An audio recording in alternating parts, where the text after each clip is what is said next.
नमस्कार, एक बार फिर से स्वागत है आप सभी का इंडिया P2P में। इंडिया P2P के माध्यम से आप ऑल्टरनेट इन्वेस्टमेंट करके कमा सकते हैं बैंक के मुकाबले कई गुना ज्यादा इंटरेस्ट। पिछले एपिसोड में हमने नेहा जी से और मोहित जी से काफी ज्यादा इंडिया P2P के बारे में इंटरेस्टिंग फैक्ट जाने थे। आज भी हमारे साथ जुड़ गए हैं इंडिया P2P के को फाउंडर्स। तो चलिए सीधा चलते हैं इंडिया P2P के को फाउंडर रविंदर जी और मोहित जी के पास और जानने की कोशिश करते हैं इंडिया P2P के बारे में कुछ और नई बातें। नमस्कार सर, स्वागत है आपका शो में। शुक्रिया Kanchan, thank you for hosting us again. जी सर, जब लास्ट एपिसोड में हमारी आपसे मुलाकात हुई थी तो इंडिया P2P के बारे में आपने हमें बहुत सारी खास बातें बताई थी। इंडिया P2P हमारी वेल्थ क्रिएशन जर्नी में किस तरीके से मदद करता है और भी कई सारी बातें।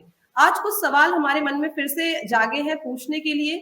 सबसे पहला सवाल मोहित जी मैं आपसे पूछना चाहूंगी, इंडिया P2P में क्या कोई लॉक इन पीरियड है? जी हाँ, इंडिया P2P इन्वेस्टमेंट्स में 12 महीने का लॉक इन पीरियड है। उसका रीजन ये है कि जब आपकी इन्वेस्टमेंट हम किसी लोन में करते हैं, लोन्स की टेन्योर जनरली 12 महीने, 18 महीने, 10 महीने इस तरह की टेन्योर रहती है। तो हम चाहते हैं कि जो आपका पैसा इनिशियली लगा हुआ है इंडिया P2P में, वो एक लॉजिकली पूरा टेन्योर कवर करे। तो इसलिए और जिस तरह की रिटर्न हम दे रहे हैं, 16% की रिटर्न दे रहे हैं हम लोग, तो उस रिटर्न के लिए हमको लगता है कि एक साल का लॉक इन पीरियड एक ठीक लॉक इन पीरियड है। पर इसमें एक चीज है कि अगर आपको किसी भी टाइम कोई इमरजेंसी या कोई ऐसी सिचुएशन है कि आप पैसा निकालना चाहते हैं, तो हमने वो प्रबंध कर रखा है कि आप 2% exit load on the portfolio लेके आप अपना इन्वेस्टमेंट आप निकाल सकते हैं। पर इसको करने के लिए हम थोड़ा सा आपसे इंफॉर्मेशन मांगते हैं कि किस रीजन से आपको ये वापस लेना है, और हम थोड़ा सा वैलिडेट भी करते हैं क्या एक ये जेन्युइन रीजन है या नहीं। बट यस, देर इज एक लॉक इन पीरियड जरूर है, और हम चाहते हैं कि हमारे जो इन्वेस्टर्स हैं इस लॉक इन पीरियड को माने, और इस लॉक इन पीरियड के अंदर आपको अच्छी रिटर्न मिल रही है और उस रिटर्न को आप अच्छे से एंजॉय कीजिए। जी, तो हमने ये तो जान लिया सर कि इंडिया P2P में एक लॉक इन पीरियड है। रविंदर जी सीधा आपके पास आते हैं और एक सवाल आपसे जो पूछना चाहेंगे कि जब भी हम कभी कोई लोन लेते हैं, कहीं पे निवेश करते हैं, तो हमें सबसे जो बड़ी चीज कंसर्न में हमारे रहती है वो रहती है फीस।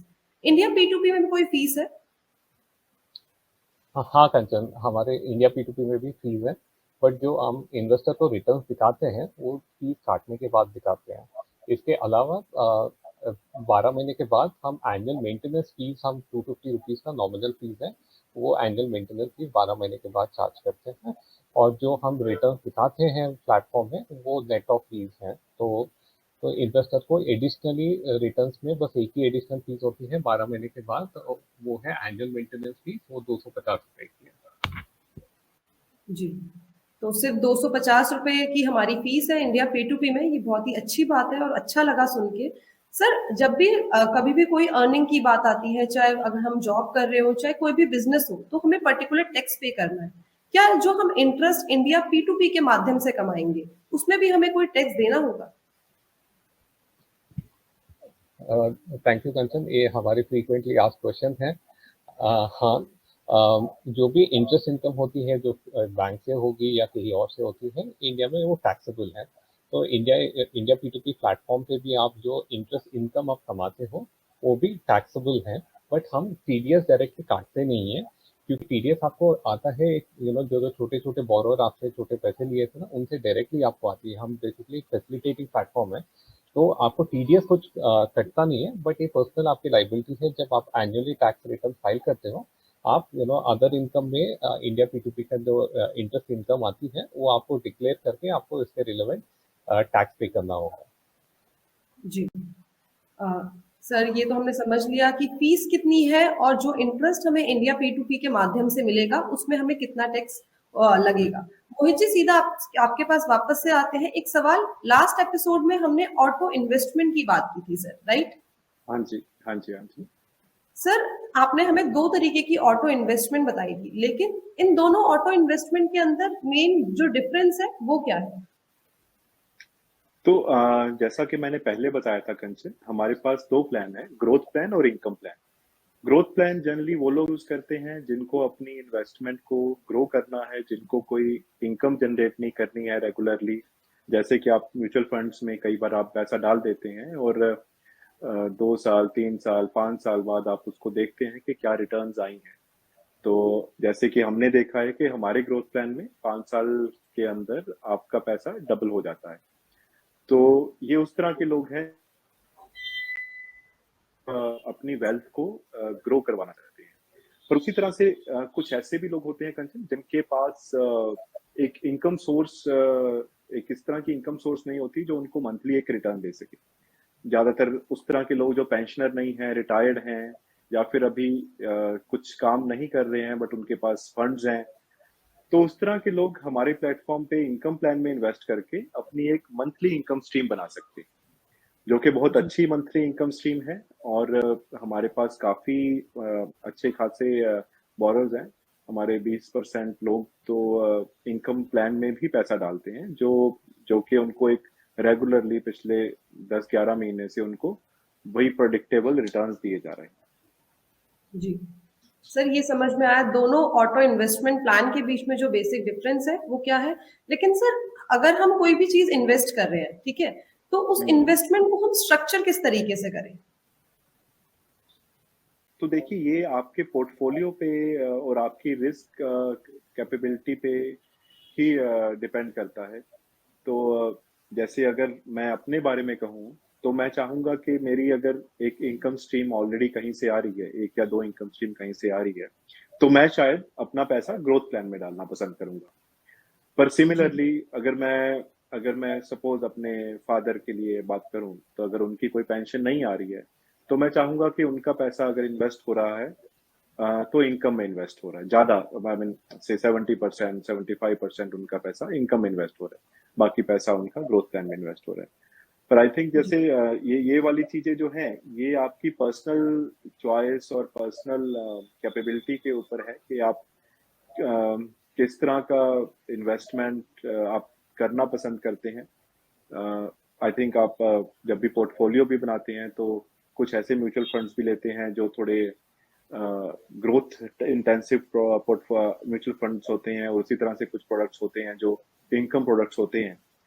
तो उसी तरह हमारे प्लेटफॉर्म में भी ये मोर और लेस आपके इंडिविजुअल के ऊपर ही डिपेंडेंट होता है। जी तो सर, ये चीजें समझ में आ गई कि दो ऑटो इन्वेस्टमेंट प्लान के बीच में डिफरेंस क्या है और किस तरीके से हम इन्वेस्टमेंट को स्ट्रक्चर कर सकते हैं। लेकिन सर, अगर मैं दोनों के दोनों ऑटो इन्वेस्टमेंट प्लान में निवेश करना चाहूँ तो क्या वो पॉसिबल है। जी हाँ कंचन, तो हमारे पास आप दोनों इन्वेस्टमेंट प्लान में इन्वेस्ट कर सकते हैं। और इनफैक्ट अभी क्या हो रहा है कि हमारे पास, जैसे मैंने लास्ट टाइम भी बताया था, कि इन्वेस्टमेंट प्लान के साथ साथ हमारी दो कैटेगरीज भी हैं, रिस्क कैटेगरीज। एक है एग्रेसिव, एक है कंजर्वेटिव। तो इफेक्टिवली अगर इन दोनों को भी ऐड कर लिया जाए तो हमारे पास 4 प्लान्स बन जाते हैं: income aggressive, growth aggressive, income conservative और ग्रोथ कंजर्वेटिव।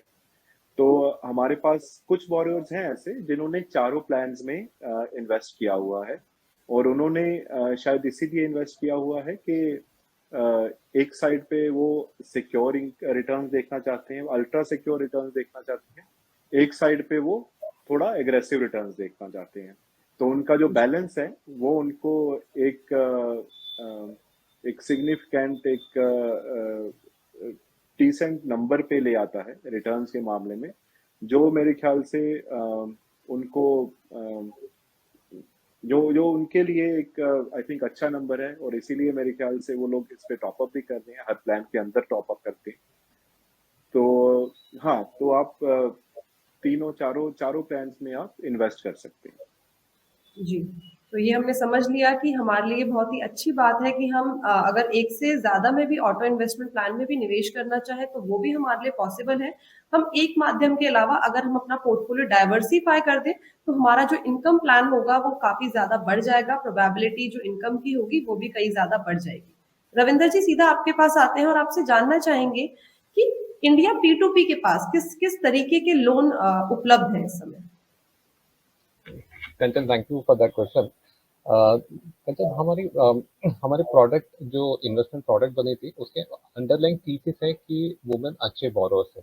ये वाइडली रिकॉग्नाइज फैक्ट है। आप कोई बैंक में भी हाउसिंग लोन लोगे एज अ वुमेन बोरोअर आपको 25 बेसिस पॉइंट 50 बेसिस पॉइंट कम इंटरेस्ट पे मिलता है। रीजन वही है कि बैंक को भी सबको भी पता है कि वुमेन अच्छे बोरोअर होते हैं। तो हमारे मेन टारगेट बोरोवर ही वुमेन है। हम छोटे से लोन 10,000 से लोन से लेके 50,000 से लोन तक देते हैं रूरल वुमेन को। हम ऐसे वुमेन को चूज करते हैं जो ये पैसे हम उनके बिजनेस छोटे छोटे बिजनेस जो चलाते हैं, ग्रोसरी शॉप चलाते हैं, टेलरिंग शॉप चलाते हैं, कुछ और शॉप चलाते हैं, उसके बिजनेस के लिए यूज हो, सो दैट उनका भी इनकम बढ़े और आपको भी रीपेमेंट टाइम से दे पाए। और हमारी चॉइस बोरोवर के ऐसे होते हैं जिनका ओन हाउस हो, उनका पहले से क्रेडिट ब्यूरो ट्रैक रिकॉर्ड हो और उनके घर में कम से कम 2 अर्निंग मेंबर्स हो। ये सब हम देख के ही लोन देते हैं। बट हमारी मेन टारगेट कस्टमर है, रूरल वुमेन है, उन्हीं के लिए हमारे प्रोडक्ट्स और जो लोन प्रोडक्ट डिजाइन किए हुए हैं। जी सर, ये सारी की सारी जो फैक्ट्स हैं इंडिया P2P के बारे में, ये सुन के काफी अच्छा लगता है कि ये ऐसी कम्युनिटीज को भी बहुत ज्यादा बढ़ावा दे रहा है शायद से, जिनको कोई लोन प्रोवाइड नहीं करता, कोई बैंक लोन प्रोवाइड नहीं करता, बट इंडिया P2P के माध्यम से वो भी अपना नया बिजनेस शुरू कर सकते हैं और कई चीजें ऐसी शुरुआत कर सकते हैं जिनसे उनकी घर की अर्निंग और साथ साथ जो उनका पूरा का पूरा हाउस होल्ड का जो चीजें हैं और आगे भी पढ़ाई या कुछ भी उन्हें करना हो, तो उसमें भी काफी ज्यादा इंडिया P2P उनकी मदद कर रहा है। बहुत शुक्रिया सर आप दोनों का हमारे साथ जुड़ने के लिए और इंडिया P2P के बारे में इतने अच्छे फैक्ट्स और इंटरेस्टिंग फैक्ट बताने के लिए। धन्यवाद। Thank you. Thank you. तो ये थे इंडिया P2P के को फाउंडर्स मोहित जी और रविंदर जी, जिन्होंने हमें बताई इंडिया P2P के बारे में कई सारी नई बातें। आज इस एपिसोड को यहीं पे समाप्त करते हैं, लेकिन अगले एपिसोड में आपसे वापस से मुलाकात होगी जहां पे हम जानेंगे इंडिया P2P के बारे में कई सारी नई बातें। धन्यवाद।